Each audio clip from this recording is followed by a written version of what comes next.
गांव था जहां दो दोस्त रहते थे। वे दोनों हमेशा गैर कानूनी काम ही करते थे क्योंकि उस काम में उन्हें बहुत ज्यादा मुनाफा होता था। एक दिन शहर से बहुत बड़ा व्यापारी उनसे मिलने आता है। मुन्ना और जगीरा, मेरे पास तुम्हारे लिए एक बहुत बड़ा काम आया है। क्या तुम दोनों उसे करोगे? जरूर जरूर, क्यों नहीं। अगर मुनाफा ज्यादा होगा तो हम कुछ भी काम करने को तैयार हैं। बताओ क्या करना है। इस काम में बहुत खतरा है। देख लो, सोच लो, अगर एक बार काम हाथ में ले लिए तो फिर पीछे नहीं हट पाओगे। अरे सेठ जी, आज तक हम किसी काम से पीछे हटे हैं क्या? आप बताइए क्या काम है। जो भी काम होगा हम दोनों उसे कर देंगे। मेरे पास विदेश से एक काम आया है। उन्हें 5 लीटर कोबरा सांप के जहर की जरूरत है। मुंह मांगे पैसे मिलेंगे। बताओ, कर पाओगे ये काम? अरे सेठ जी, आप सठिया तो नहीं गए? ये कैसी बात कर रहे हो? आपको पता भी है एक सांप से केवल कुछ बूंद जहर ही मिलता है, तो 5 लीटर सांप का जहर कहाँ से लाएंगे? इसके लिए तो बहुत सारे सांपों की जरूरत होगी। ये काम तो नामुमकिन लगता है सेठ जी। अरे मुन्ना, तूने सुना, मुंह मांगे पैसे मिलेंगे? अरे बेवकूफ, अगर हमने ये काम कर दिखाया तो हम जिंदगी भर आराम से बैठकर खाएंगे। जगीरा भाई, मुझे लगता है तुम भी इस सेठ की तरह सठिया गए हो जो बहकी बहकी बातें कर रहे हो। नहीं मुन्ना भाई, हमारे पास के जंगल में बहुत सारे सांप हैं। अगर हम उन सबको पकड़ लें तो हम 5 लीटर जहर इकट्ठा कर सकते हैं। अच्छा, और सांपों का जहर निकालेगा कौन? तुम्हारी अम्मा? भाई, सांपों का जहर निकालना कोई आसान काम नहीं है। ये जहर निकालना हमारे बस की बात नहीं है। मुन्ना, तुम जहर निकालने की चिंता मत करो। जहर निकालने का काम मैं खुद करवा लूंगा। तुम बस सांपों को पकड़ने का काम कर दो, बाकी की जिम्मेदारी मेरी। ठीक है सेठ जी, हमें मंजूर है, लेकिन 5 लीटर जहर इकट्ठा करने के लिए कितने सांपों की जरूरत पड़ेगी? भाई, कम से कम 500 सांपों की जरूरत पड़ेगी। ठीक है सेठ जी, आप हमें 1 हफ्ते का समय दे दीजिए। हम 500 सांप इकट्ठा करके आपको सूचना पहुंचा देंगे। फिर आप जहर निकालने का काम शुरू करवा देना। ठीक है, तो हमारा सौदा तय हुआ। मैं ठीक 1 हफ्ते बाद अपने लोगों के साथ आऊंगा। फिर इतना बोलकर व्यापारी वहाँ से चला जाता है।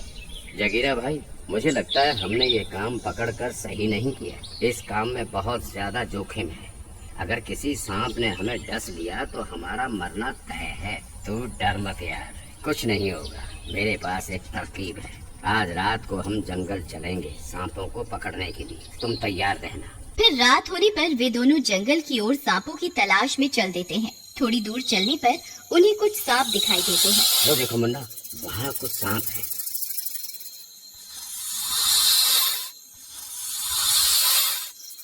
चलो उन्हें पकड़ते हैं। लगता है आज ये मरवा कर ही छोड़ेगा। हे भगवान, मेरी रक्षा करना। फिर वे दोनों जाते हैं और एक लकड़ी की मदद से सांप को उठाते हैं और एक बाल्टी में कैद कर लेते हैं।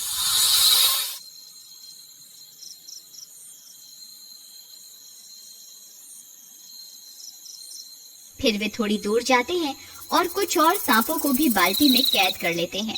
जगीरा भाई, मुझे लगता है हमने 100 सांप पकड़ लिए हैं। ये बाल्टी भी पूरी भर गई है। अब इस बाल्टी का क्या करें? हम इन सांपों को अपने साथ गांव नहीं ले जा सकते। अगर किसी ने देख लिया तो सारी जिंदगी जेल में सड़ना पड़ेगा। तुम सही कहते हो भाई। मेरे पास एक तरकीब है। हम यहीं जंगल में एक गड्ढा खोद देते हैं और इन सांपों को उस गड्ढे में कैद कर देंगे। फिर वे दोनों मिलकर एक बड़ा सा गड्ढा खोदते हैं और सारे सांपों को उस गड्ढे में डाल देते हैं और वापस अपने गांव आ जाते हैं। फिर अगले दिन मुन्ना भाई, कल तो हमने खूब सारे सांप पकड़ लिए। अगर ऐसे ही हमें सांप मिलते रहे तो हम 1 हफ्ते में 500 सांप तो पकड़ ही लेंगे। फिर पिछले दिन की तरह वह जंगल जाते हैं और बहुत सारे सांपों को पकड़ लेते हैं और उसी गड्ढे में कैद कर देते हैं। इसी तरह 1 हफ्ता बीत जाता है।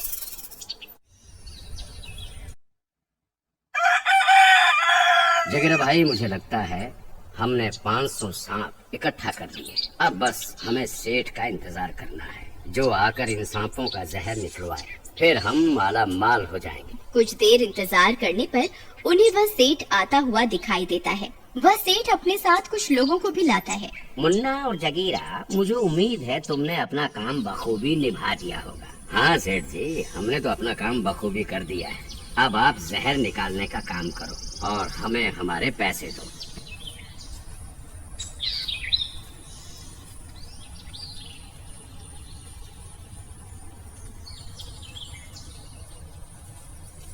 फिर वे सब जंगल की ओर बढ़ने लगते हैं। तभी अचानक से मौसम खराब हो जाता है। बहुत तेज आंधी आने लगती है। अरे जगीरा भाई, ये तो बहुत बड़ा तूफान लगता है। आज तक मैंने इतना बड़ा तूफान नहीं देखा। मुझे लगता है हमें इस तूफान के बीच जंगल में नहीं जाना चाहिए। नहीं नहीं, हम और इंतजार नहीं कर सकते, हमें अभी जंगल जाना होगा। तभी एक बहुत बड़ा बवंडर आता है और वह सारे सांपों को गड्ढे में से उड़ाकर अपने साथ हवा में उठा लेता है और देखते ही देखते सांपों को पूरे आकाश में बिखेर देता है। अरे जगीरा भाई, जरा आसमां की तरफ तो देखो। पूरे आसमां में सांप ही सांप दिखाई दे रहे हैं, लेकिन ये इतने सारे सांप आकाश में कैसे उड़ रहे हैं? मुझे लगता है इस बवंडर ने इन सारे सांपों को अपने साथ हवा में उड़ा लिया। भाई, मेरी माँ कहती थी जो चीज ऊपर जाती है वो नीचे जरूर आती है। वो देखो, सांप नीचे गिर रहे हैं। अरे मर गए रे, ये तो सांपों की बारिश शुरू हो गई। देखते ही देखते सांपों की बारिश होने लगती है। हर जगह सांप ही सांप गिरने लगते हैं। अरे अरे मर गया रे, इस सांप को मेरे गले से निकालो। अरे मर गया रे, अरे अरे अरे ये मुझे डस लेगा। कोई तो इसे मेरे गले से निकालो। अरे मर गया रे। अरे भागो रे, भागो, अपनी जान बचा के भागो। ये सांप आज किसी को नहीं छोड़ेंगे। अरे जगीरा भाई, भागो भागो। फिर वे सब भागने लगते हैं। सब गांव वाले सांपों की बारिश होती देख अपने अपने घरों के अंदर घुस जाते हैं। अरे मर गए रे, ये सांपों की बारिश कैसे होने लगी? ये सांप तो किसी को जिंदा नहीं छोड़ेंगे। फिर एक सांप उस व्यापारी को डस लेता है। अरे मर गया, इस सांप ने तो मुझे डस लिया, अब मैं नहीं बचूंगा। अरे कोई तो मुझे बचाओ। फिर कुछ गांव वाले उन सांपों को मारने लगते हैं। अरे मारो इन सांपों को, नहीं तो ये किसी को जिंदा नहीं छोड़ेंगे। अरे लल्लन चाचा, रुको रुको, इन्हें मारो नहीं। इसने थोड़ी देर पहले मेरी गाय को डसा था। हाँ, लेकिन उसे कुछ नहीं हुआ। मुझे लगता है ये सारे सांप जहरीले नहीं हैं, हमें इन्हें मारना नहीं चाहिए। अरे वाह बेटा, हम कैसे मान लें कि ये जहरीले नहीं है? अगर इसने मुझे काटा और मैं मर गया तो उसकी जिम्मेदारी कौन लेगा? ठीक है, अगर ऐसी बात है तो सबसे पहले मैं इस सांप को उठाता हूँ। फिर वह बच्चा उस सांप को उठाता है और उसे जंगल की ओर ले जाता है। सब गांव वालों की आंखें फटी की फटी रह जाती हैं और वह बच्चा थोड़ी देर में सांप को पास में छोड़कर आ जाता है। उस बच्चे की हिम्मत को देख बाकी गांव वालों में भी हिम्मत आ जाती है और वे सब लोग सांपों को मारना बंद कर देते हैं और उन्हें उठाकर वापस जंगल छोड़कर आने लगते हैं। कुछ ही देर में सारे सांप वापस अपनी जगह पर पहुंचने लगते हैं। जगीरा भाई, आज तो बाल बच गए। अगर किसी को हमारी इस करतूत के बारे में पता चल जाता तो हमारी खैर नहीं थी। वहीं दूसरी तरफ उस सेठ को भी एक सांप काट चुका होता है। हे सांप देवता, कृपा करके अपना जहर वापस चूस लो। मैं वादा करता हूँ आज के बाद किसी भी जानवर की तस्करी नहीं करूँगा। मैं सारे गैर कानूनी काम छोड़ दूंगा। बस अपना सारा जहर वापस चूस लो।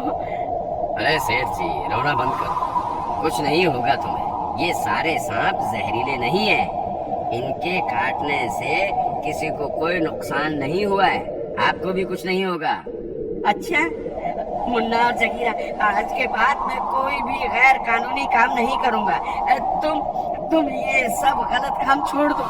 आप सही कहते हैं सेठ जी, अगर ये सांप जहरीले होते तो ना जाने आज कितने लोगों की जान चली जाती। मुझे भी लगता है आज से हमें मेहनत करके ही रोजी रोटी कमानी चाहिए। ठीक है भाई, अगर तुम आज के बाद कोई गलत काम नहीं करोगे तो मैं भी ये काम करना छोड़ देता हूँ। हमें सांपों से दूरी बनाकर रखनी चाहिए, लेकिन उन्हें मारना नहीं चाहिए क्योंकि हर सांप जहरीला नहीं होता।